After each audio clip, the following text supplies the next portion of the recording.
What's up, YouTube fam? Hold up. Freaking plane. Alright. Um,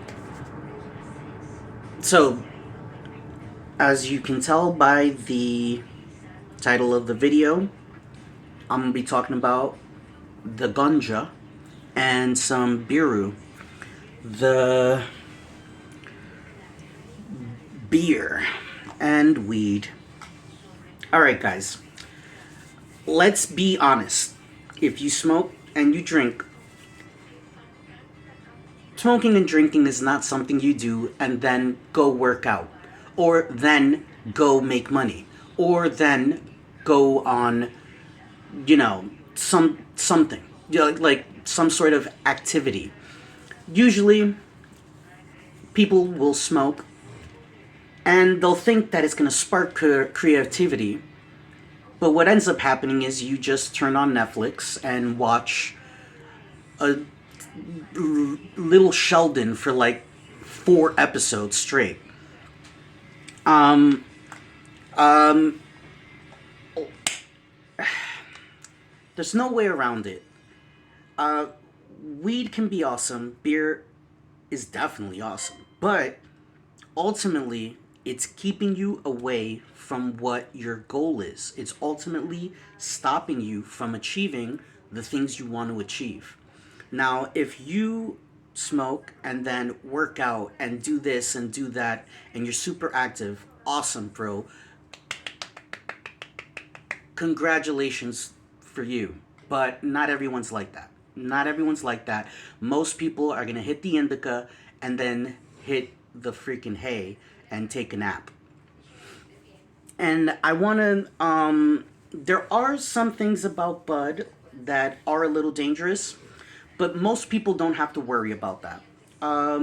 There are certain mental health issues that if you're predisposed to that mental health condition, weed can activate it and cause it to cause you to develop that condition.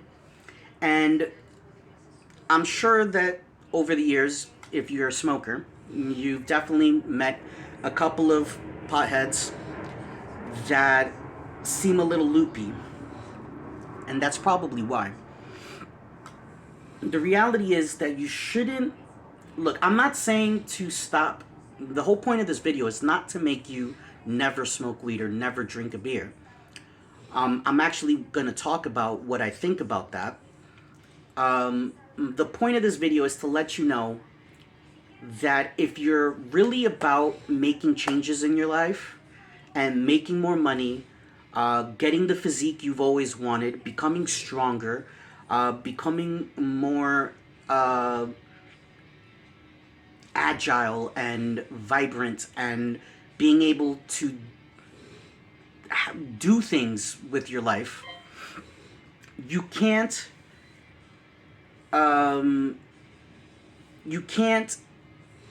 dedicate large portions of your day or week to substances. Like, it's just not possible. It's ultimately gonna hold you back. If you're super rich and have a killer body and you're like, hey, I want to smoke some weed, bro, leave me alone, go for it. Go for it. But if you're not rich and you don't have a killer body, then maybe let it go for a little bit, or at least for the majority of the day. You don't have to smoke all day. You don't have to smoke every day. Let it go. It's not that serious. You can find comfort in things that are actually conducive to leading you to your desired outcomes and goals and achieving things. So now, the thing is this. Weed is definitely going to make you a little lethargic, and when you're high, you're more likely to snack and munch out, munchies, right? And you're not going to do the math and count the calories while you're high. So next thing you know, you got high, and the weed didn't do anything for your gains, but you ended up eating an extra 300 calories because of your highness. Highness.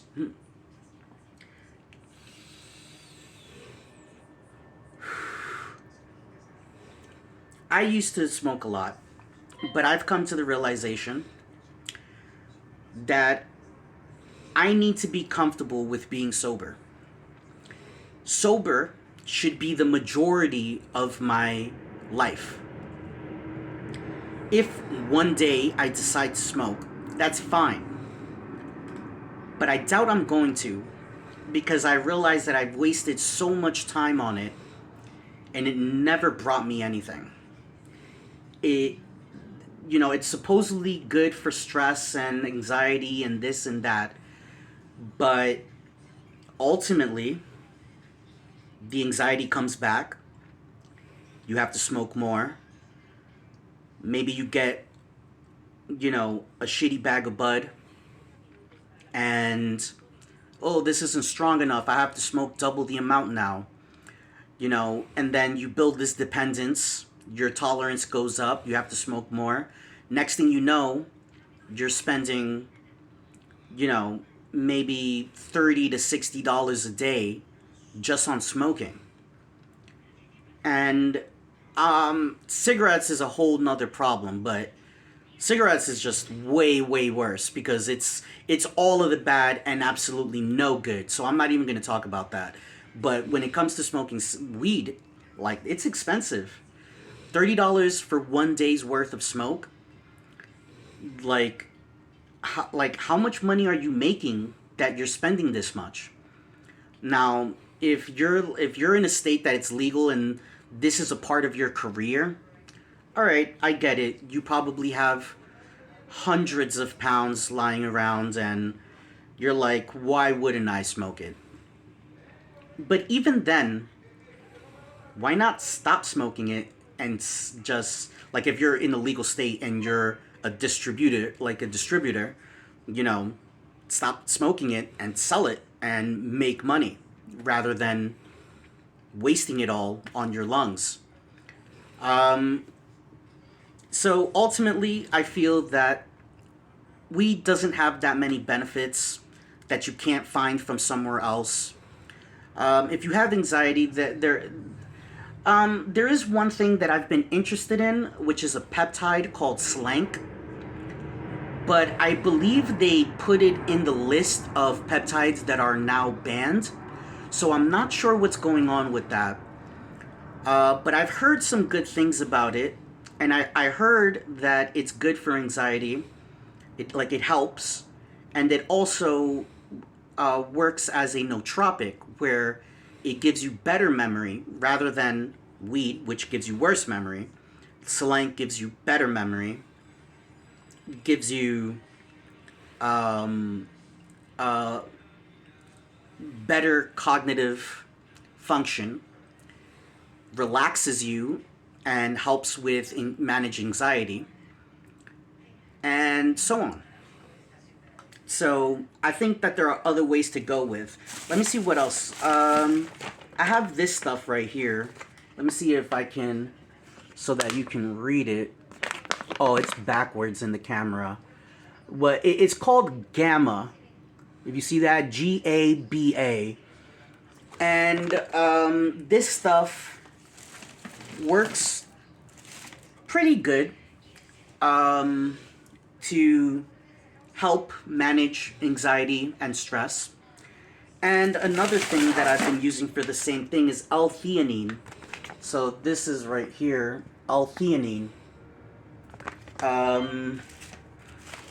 Helps pretty well as well. Now, actually, I don't want to talk too much about cigarettes, but I did need to mention one thing. Cigarettes are terrible for you, but nicotine is actually pretty beneficial. It actually keeps you on your edge. So something that I've been doing is I don't smoke cigarettes at all, but I use nicotine gum, 2 milligrams. So I'll just chew these gums throughout the day to give me some nicotine. and it's all nicotine without any of the terrible, terrible stuff that are in cigarettes. So, nicotine is a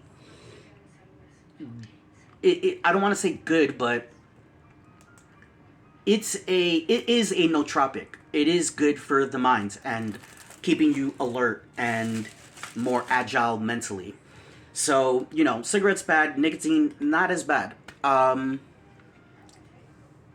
beer. Let's focus on beer. The beer I haven't seen big problems with because I can drink a beer and be active and go out and do stuff. It's only when you're super drunk that you're incapacitated. If you have 1 to 3 beers, maybe even 4 beers, you can still go around outside and walk around and do things. You might not want to exercise, but you know, like on your day off, it wouldn't be that big of a deal to drink. You'll still be able to get work done. You'll still be able to do things as long as your work, doesn't require any type of actions that would make doing it while drinking illegal, right? Now, the big problem with beer is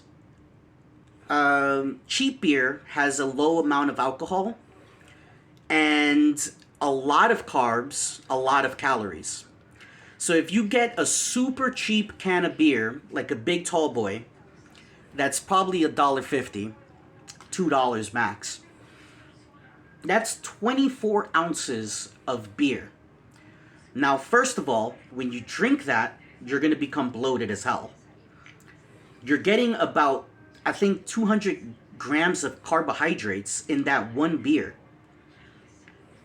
You're getting 400 calories, like about, no, maybe less carbohydrates. I think it's more like 100 grams of carbohydrates for one beer. But it's like 400 calories. So literally that one tall boy undoes an entire day's worth of cardio. And for all of you that have counted calories, like how many calories you've burnt during a cardio session, you should know burning calories is hard. So you don't want to go and waste it on all this beer. Now, beer does have its benefits. A little bit of alcohol in your system does lubricate the body, not literally, but it just makes you feel calmer, depending on the person, right? Now, a little bit of alcohol in your diet is known for some cardiovascular benefits.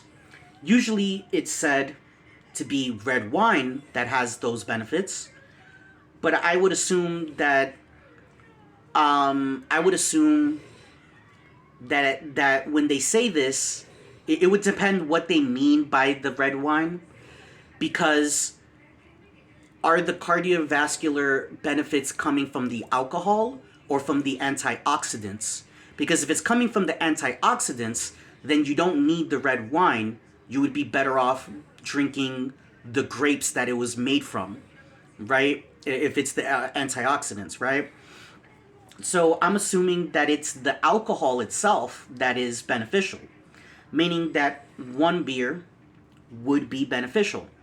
But if you drink it every day, then this is a whole new element to your diet, which will throw off your entire workout, throw off your entire diet and your calorie intake. So what I recommend is, if you're gonna drink a beer, try to drink beers with higher alcohol percentages. Personally, I like IPAs. Double IPAs usually range between about 12% alcohol. And then you have like Imperial IPAs that range from 7 to 9% alcohol. The reason for this is because if you're getting double or triple the amount of alcohol, then you're getting the good feeling from alcohol from one beer rather than three. If I was to drink, if instead of drinking a 24-ounce can of a beer, of a crappy beer that, you know, has like 4% alcohol, and instead I drank a 12% beer in a 12-ounce bottle, which is half the amount of beer, but triple the amount of actual alcohol. That one bottle of something like Double Dog would have me feeling more elevated than the 24-ounce of the cheap stuff, which I'm not going to mention anything because I don't want people to tell me that I'm talking crap about their beer, right? So I'll only mention labels like brand names if I have something good to say about it. But ultimately, I think that if I'm ever gonna drink a beer, it would be a Double Dog because it's 12% alcohol.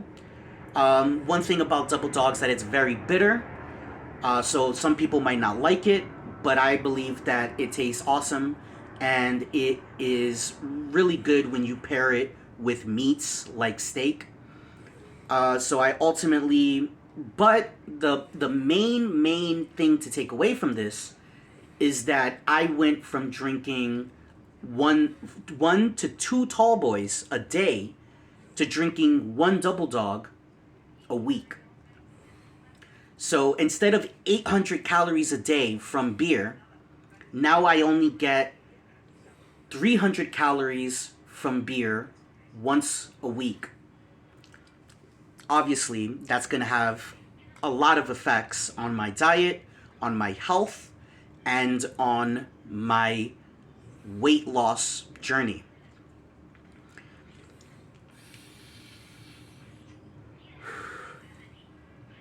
If you're thinking about wine, wine will have the same concept. But you have to remember that if you're going to drink a 15% alcohol wine, you're going to want to drink no more than 12 ounces. If you drink the whole bottle, then you end up screwing everything up and getting way too many calories in. And you got to remember, liquor might sound like like low calorie friendly choice, but liquor actually has a lot of calories as well.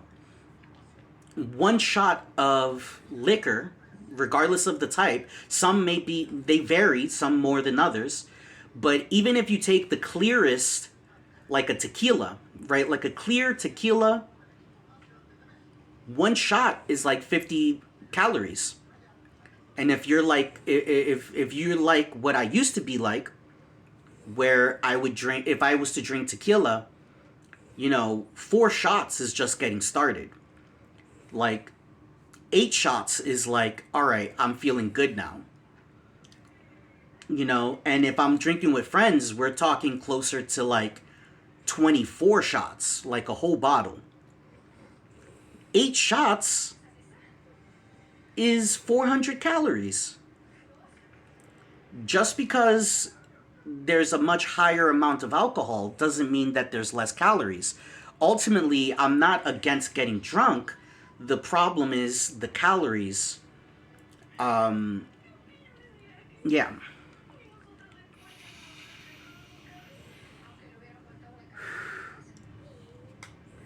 So, if you're a man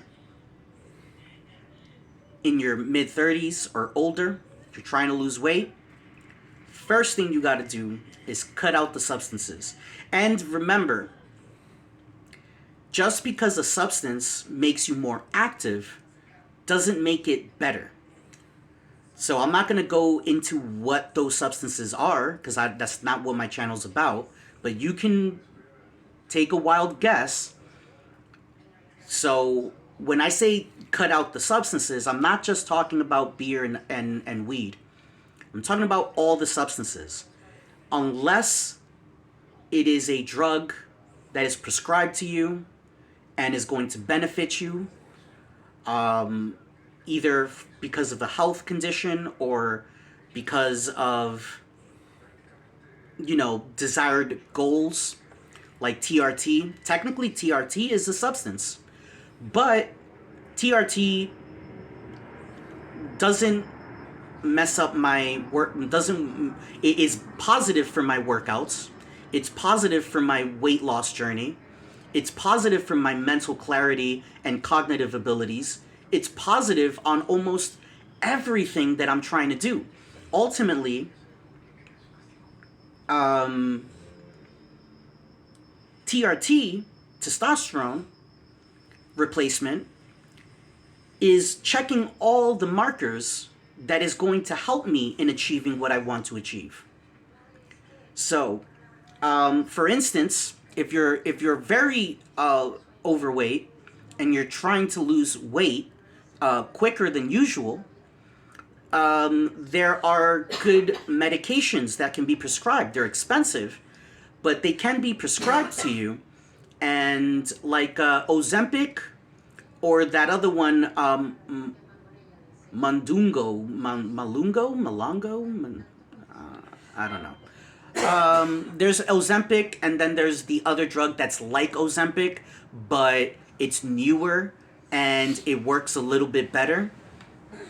And it does relatively the same thing. It's just that in the clinical studies, the newer drug, I think it's trizepatide, something, I don't know. I forgot the name of it. I wish I wasn't so forgetful. But this newer drug in the clinical studies showed to reduce body weight a little bit quicker. So there are substances that can be used to benefit you, but the way that works is that you talk with your doctor and you get it prescribed, and you have a regimen, you have a dosage and frequency and duration, and you have all these inputs from a qualified physician telling you how to use it, when to use it, when not to use it, all of this information. And you're getting blood work and you're seeing what it's doing to your body and doing to your blood work.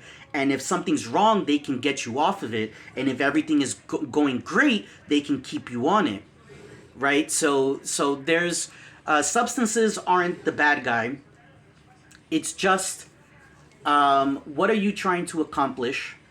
And is that substance actually helping you achieve it?